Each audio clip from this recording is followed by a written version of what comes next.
میں کافی دیر سے سن رہا ہوں کہا جا رہا ہے کہ جی گورنر کا نام نہ لے، گورنر کا نام کہاں لکھا ہے ادھر کہ میں پڑھ دیتا ہوں وہ جو ریلیونٹ سیکشنز ہیں، دو جگہ پہ ہے. ایک جگہ پہ جب ریزولوشن کی بات آتی ہے کہتے ہیں جی the right to move a resolution subject to condition that the resolution shall not contain reflection on the conduct of the president, governor, a judge of the Supreme Court or a high court. میں نے governor صاحب کے conduct پہ تو کوئی بات نہیں کی اس پورے اس میں. A member while speaking shall not reflect upon the governor in his personal capacity. Governor کی پرسنل کیپیسٹی پہ بات نہیں کر سکتے provided that nothing in this clause shall preclude any reference subject to the provisions of the Constitution to the President or the Governor in relation to the act done by him in his official capacity.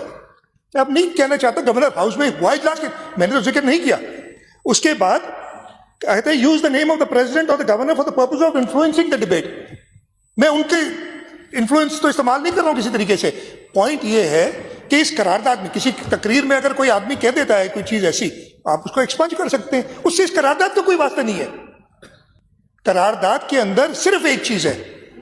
اور یہ میں سب کے ذہنوں میں ڈالنا چاہتا ہوں کہ جس چیز پہ آپ ووٹ کر رہے ہیں وہ کلیئر ہو جائے. کیا آپ جو کچھ لوگ چاہے وہ اس کو آپ فریڈم آف ایکسپریشن کہہ دیں، فریڈم آف واٹ ایور کہہ دیں، انہوں نے اگر کسی جگہ پہ جا کے میں نام بھی نہیں لیتا اور یہ بات کی ہے کہ سندھ کو تقسیم کیا جائے، اس کے اوپر اسمبلی اپنا اوپینین دے رہی ہے اور اس وقت اوپینین دے رہی ہے، اس سب کو نوٹ کرے گی ہر ایک ممبر کو جو یہاں موجود ہے کہ کیا آپ نے اس قرارداد میں اگر اس کے علاوہ کوئی آپ کو اختلاف ہے تو آپ بتا دیں. اچھا